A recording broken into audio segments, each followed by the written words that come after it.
₹1,00,00,000 నాకు కాకుండా చేశావు. అందుకే నేను నీతో ఆడుకోవడం స్టార్ట్ చేశాను. నీ లైఫ్ మీద దెబ్బ కొట్టాను. అందరి ముందు నిన్ను దోషిలా నిలబెట్టాను.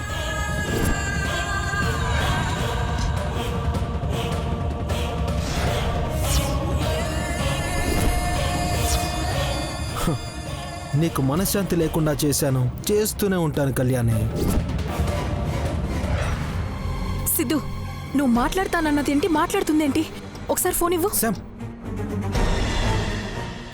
హలో కళ్యాణి, నా బాబు ఎలా ఉన్నాడు?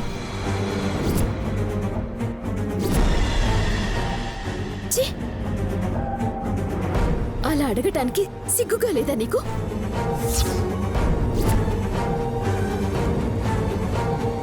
పుట్టగాని బాబు నొదిలేసి అలా ఎలా వెళ్ళిపోయావు? ఆ సిద్ధు గాడి కంటే సిగ్గులేదు. నువ్వు అమ్మాయివి కదా, ఎన్ని రోజుల తర్వాత నీకు నీ బాబు గుర్తొచ్చాడా? నువ్వు వెళ్ళిపోయినా బాబుని చూసుకుంటూ ఆఫీసర్ మామూలు మనిషి అవుతున్నాడు. ఇప్పుడు మళ్ళీ సిద్ధు వాళ్ళ అమ్మొచ్చి బాబు నీకు సిద్ధుకి పుట్టిన బిడ్డ అనగానే ఆఫీసర్ తట్టుకోలేకపోయాడు తెలుసా?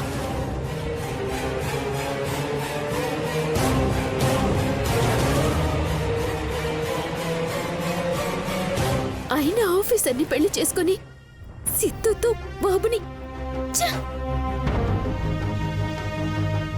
కళ్యాణి కళ్యాణిని అడుగుతుంది.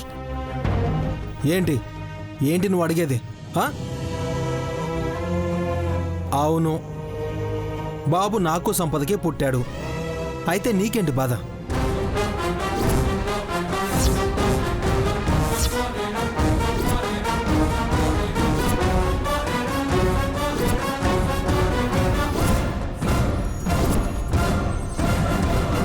ప్రేమించుకున్నాం, మా ప్రేమకి గుర్తుగా బాబు పుట్టాడు.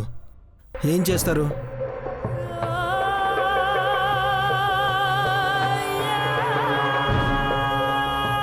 ఆరిపోయే దీపానికి వెలుగెక్కువ అంటారు. నీ చాప్టర్ కూడా క్లోజ్ అయ్యే రోజు దగ్గరలోనే ఉంది. అందుకే మిడిసి పడుతున్నావు. కూల్ కళ్యాణి, నన్ను ఎవ్వరూ ఏమీ చేయలేరు. రే సిద్ధు, నిన్ను రే సిద్ధు, నువ్వు ఫోన్ పెట్టి మళ్ళీ చేయకు నాకు. అక్క,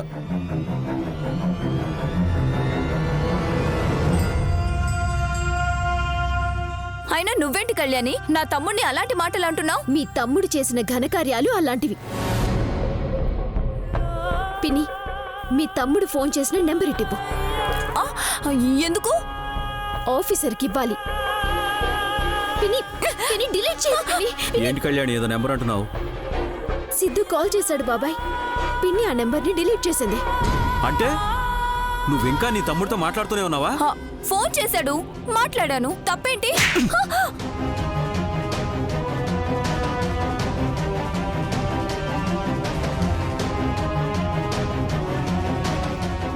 నీకు 100 సార్లు చెప్పాను, వాడితో మాట్లాడావని తెలిస్తే చంపేస్తానని.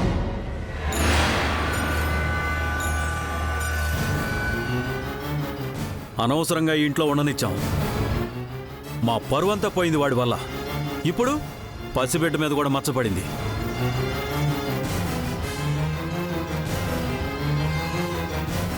అయినా వాడితో ఏం మాటలున్నాయి నీకు? యారా తమ్ముడు, వాడు నీ బిడ్డ శౌర్య బిడ్డ అని అడగడానికి చేశావా? పల్లవి అడగడం వాడు చెప్పడం కాదు చిన్ని. DNA రిపోర్ట్కి వెళ్ళిన నా కొడుకుని రానివ్వు. ఆ రిపోర్ట్ రాగానే అన్నీ తేలుస్తా. వాడు సిద్ధు కొడుకైతే ఈ ఇంట్లో ఉండడు. ఏ అనాథాశ్రమంలోనో రోడ్డు మీద పెరుగుతాడు. నా మనవడైతేనే ఈ ఇంట్లో ఉంటాడు. పల్లవి, వాడు నీ తమ్ముడు కొడుకైతే తీసుకెళ్లి వాడికిచ్చేయి. నీకు కొంచెం పుణ్యమైనా వస్తుందేమో.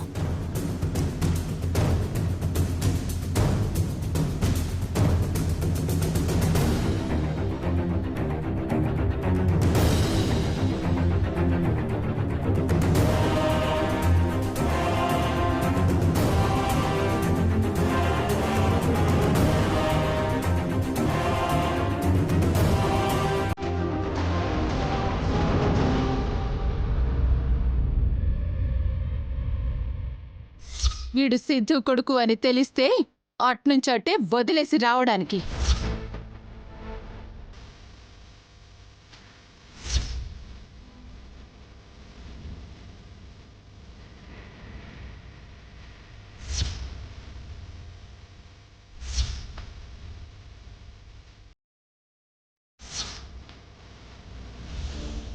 శివయ్య, ఎందుకు మాకెన్ని పరీక్షలు పెడుతున్నావు? బాబు ఎవరి బిడ్డో తెలుసుకోవడానికి శౌర్య వెళ్ళాడు. తన మనవడు కాకపోతే బిడ్డని ఇంటికి తీసుకురావద్దని దమయంతంటోంది. ఏం జరుగుతుందో అని భయంగా ఉంది.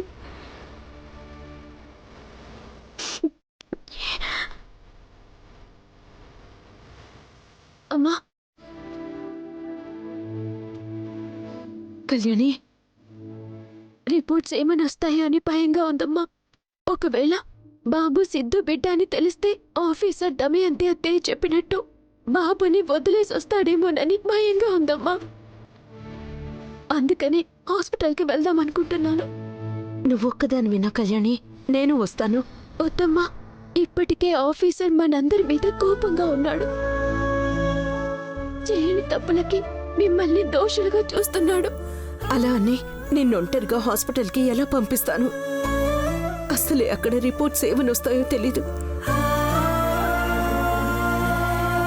ఒకవేళ బాబు సిద్ధు కొడుకని రిపోర్ట్స్ వస్తే శౌర్య ఏ నిర్ణయం తీసుకుంటాడో? అలాంటి సమయంలో నువ్వు శౌర్య మాటకి ఎదురు చెప్తే మీ ఇద్దరి మధ్య ఉన్న దూరం ఇంకా పెరుగుతుంది. నువ్వా బాబుని వదిలేసి ఉండలేవు. కన్న తల్లేమో పేగు తెంచుకోగానే పసిబిడ్డను వదిలేసి వెళ్ళిపోయింది. ఏ సంబంధం లేదు, నువ్వు కన్న తల్లి కంటే ఎక్కువగా ప్రేమిస్తున్నావు. ఆ విషయం శౌర్యకు అర్థం కావడం లేదు. నీకు నాకు మధ్య ఉన్న గొప్ప బంధమే నాకు కన్నయ్యకి మధ్య రాసినట్టున్నాడమ్మా. మనిద్దరి జీవితాల్లో ఒకటే కథ జరుగుతుంది. నా గురించి నువ్వు ఎంతలా తపన పడేదానివో నాకిప్పుడు అర్థమవుతుందమ్మా. కన్నయ్య దూరం అవుతాడు అనే ఆలోచన వస్తేనే తట్టుకోలేకపోతున్నాను. ఎలా అయినా కన్నయ్యని ఇంటికి తీసుకుని వస్తానమ్మా. కళ్యాణి, నా మాట విను, నేను వస్తాను. చిన్నప్పటి నుంచి నిన్ను అమ్మ అని పిలిచే ఆఫీసర్ ఇప్పుడు నిన్ను తప్పుగా అర్థం చేసుకొని అనుపమ గారు అంటున్నాడు. ఆఫీసర్ నోట ఆ మాట విన్న ప్రతిసారి నీ మనసు ఎంత బాధపడుతుందో నేను చూస్తూనే ఉన్నాను. ఇప్పుడు మళ్ళీ నువ్వొచ్చి ఆఫీసర్ని బాధతో ఏమైనా అన్నా, లేకపోతే ఆఫీసర్ నిన్నేమైనా అన్నా మీ మధ్య ఇంకా దూరం పెరుగుతుందమ్మా. ఇప్పుడంటే నాకు ఆఫీసర్కి మధ్య గొడవ ఏమైనా జరిగితే నువ్వో నానమ్మో పెద్దరికంగా ఉండి నచ్చ చెప్పడానికి ఛాన్స్ ఉందమ్మా. అందుకే మీరెవ్వరూ రావద్దు. నేనే ఆఫీసర్ దగ్గరికి వెళ్తాను, మాట్లాడతాను.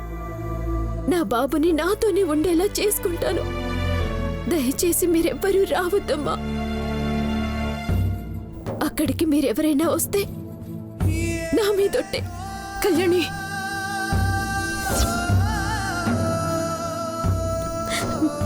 వెళ్ళొస్తానమ్మా, వస్తాను. కళ్యాణి, కళ్యాణి,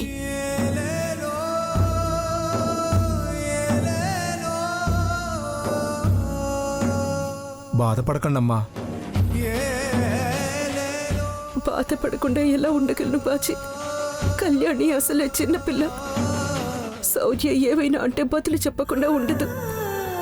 ఇద్దరి మధ్య మాట పెరిగి చివరికది ఎటువైపు దారితీస్తుందో అని భయంగా ఉంది.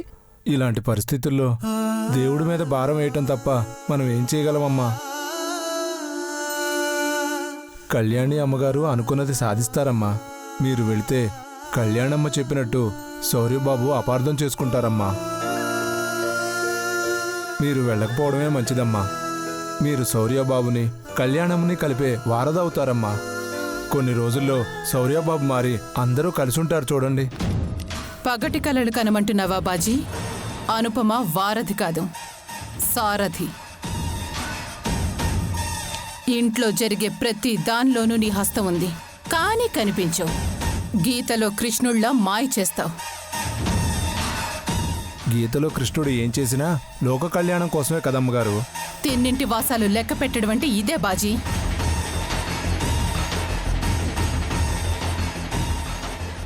నా ఇంట్లోనే నా వాళ్లకు నన్ను కానిదాన్ని చేశావు, అందులో ఎక్కి కూర్చున్నావు. నేను అందరికీ శత్రువునయ్యాను. నీ మీద పగ తీర్చుకోవడానికేనేమో దేవుడు నీ కూతుర్ని నా ఇంటి కోడల్ని చేశాడు.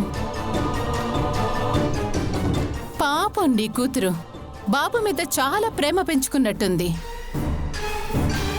ఏమీ కాని కళ్యాణి మీద నువ్వు పెంచుకున్నట్టు. నీకు అమ్మ అనే పిలుపైన దక్కిందేమో, దానికి అది కూడా దక్కనివ్వను. నా కూతురు ప్రేమతో ప్రేమ కోసం పోరాడుతుంది, తప్పకుండా గెలుస్తుంది. గెలవనివ్వను, మళ్ళీ ఈ ఇంటికి రానివ్వను. బాజీ, బండి తీరా, హాస్పిటల్కి వెళ్ళాలి. ఎందుకమ్మగారు? చెప్పింది చెయ్యి.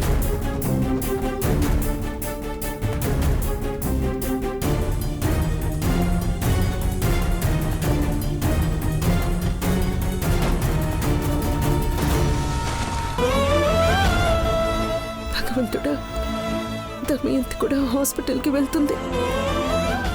కళ్యాణికి బాబుకి నువ్వే తోడుండాలి.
ఓ రోజు సిద్ధు కళ్యాణి నిశ్చితార్థం అయిన తర్వాత వాడు దాచుకోలేక ఏడుస్తా చెప్పుండాడు.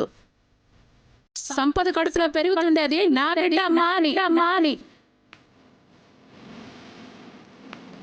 ఎంత ప్రేమ లేకపోతే బిడ్డలు కనంగానే వదిలేసి నా బిడ్డతో సంపద వెళ్ళిపోతాది చెప్పు. రేపు రిపోర్ట్స్లో ఏం వస్తుందో తెలియదు కదా. ఇప్పటి నుంచే నువ్వు పెంచుకున్న ప్రేమను తుంచుకుంటూ ఉంటే మంచిది శౌర్య, లేకపోతే నువ్వే బాధపడతావు.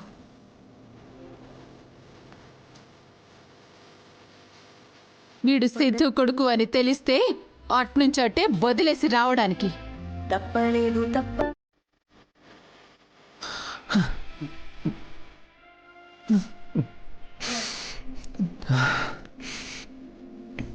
మోక్ష, ఏంట్రా ఇది? మనకే ఎందుకు ఇలా జరుగుతుంది? మీ అమ్మ మనకి దూరంగా వెళ్ళిపోయినా నీకు నేనున్నాను, నాకు నువ్వున్నావు అనుకున్నాను. కానీ నువ్వు నా రక్తం కాదు అంటున్నారు. నేను నమ్మలేకపోతున్నాను రా. నా మనసు చెప్తుంది నువ్వు నా బాబువే అని. కానీ జరిగింది గుర్తుకొచ్చిన మా అమ్మ మాటలు, సిద్ధు వాళ్ళ అమ్మ మాటలు విన్న తర్వాత నాకేం అర్థం కావడం లేదు. అయోమయంలో పడిపోయాను. అసలు నిజమేంటో తెలుసుకోవాలనుకుంటున్నాను. ఈరోజు మన ఇద్దరి మధ్య ఉన్న బంధం ఏంటో తెలిసిపోతుంది. నువ్వు నాకు దూరం అయిపోతావో నాతోనే ఉంటావో ఈరోజే తెలుస్తుంది.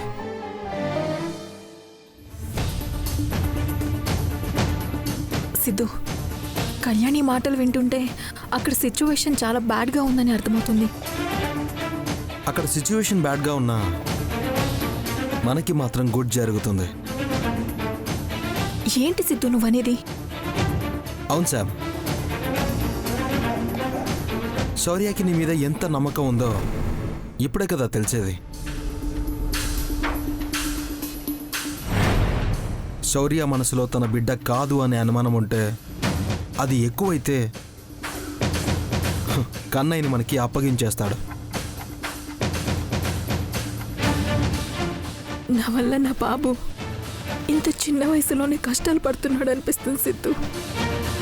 పాపం కన్నయ్య. నా మీద కోపంతో అక్కడెవ్వరూ కన్నయ్య గురించి ఆలోచించరు, ఎవరు పట్టించుకోరు.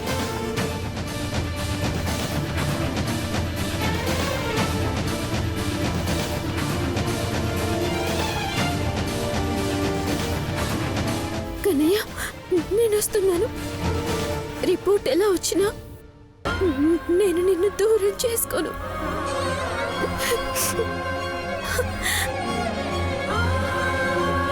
ఈరోజు డిఎన్ఏ రిపోర్ట్లో వాడు సిద్ధు బిడ్డ అని తెలియాలి. ఇట్నుంచిట్టే వాడిని వదిలించుకుని శౌర్యనొక్కడిని తీసుకుని ఇంటికి వెళ్తాను. సార్, మిమ్మల్ని డాక్టర్ గారు పిలుస్తున్నారు. ఓకే.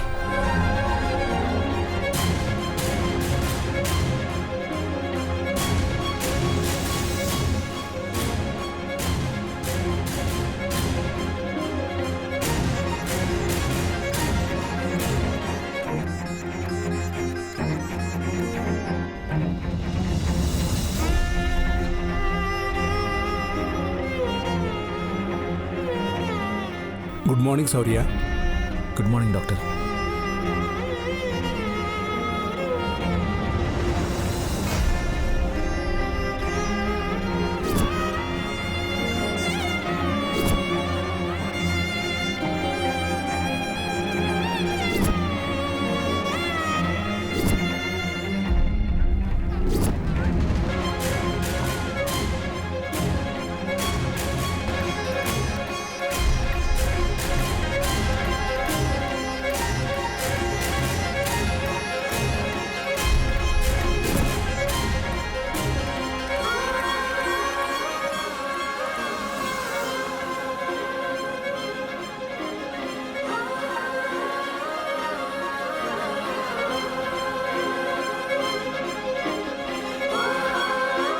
ఓకే శౌర్య, ఒక 15 మినిట్స్ వెయిట్ చేయండి. ప్రాసెస్ పూర్తి అవగానే రిజల్ట్ మీకు ఇస్తాం. అలాగే doctor, thank you. It's okay.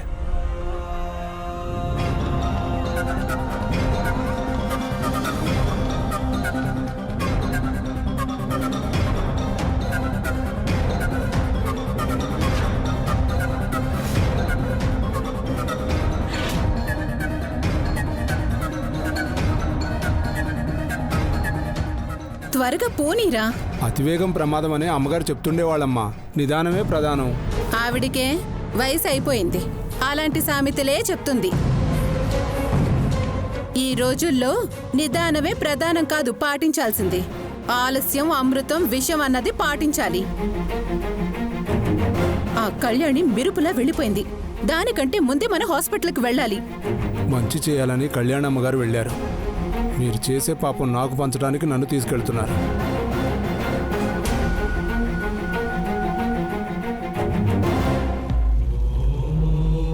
ఒక్క నిమిషం కారేపండి.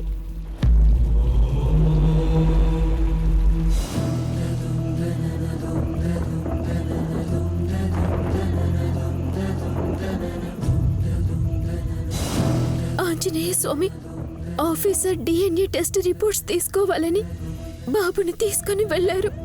అది జరగకుండా చూడు.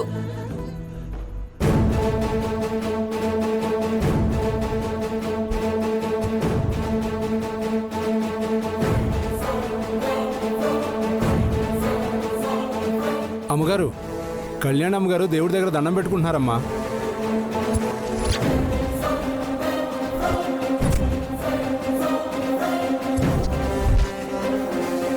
అది ముక్కోటి దేవతలకి పేరు పేరున మొక్కినా ఏ దేవుడు డిఎన్ఏ రిపోర్ట్స్ లో నిజాన్ని మార్చలేడురా. కళ్యాణమ్మ గారిని ఫాలో చేయనా? అవసరం లేదు, డైరెక్ట్ గా శౌర్య దగ్గరికి పోనివ్వు. హాస్పిటల్లో వాడు శౌర్య బిడ్డ కాదు అనే న్యూస్ వినాలి. పద.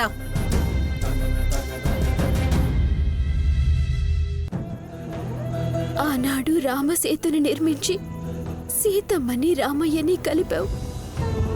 అలాగే ఇప్పుడు శౌర్యని బాబుని ఒక్కటి చేయి. ఆఫీసర్ బాబు మీద మనసులో పెంచుకున్న ప్రేమని ఆఫీసర్కి తెలిసేలా చేయి. బాబు దూరం అయితే నేనుండలేను. జీవితంలో నాకు ఈ బుక్క హెల్ప్ చేయి. నువ్వు నా వెనకున్నావన్న ధైర్యంతోనే హాస్పిటల్కి వెళ్తున్నాను.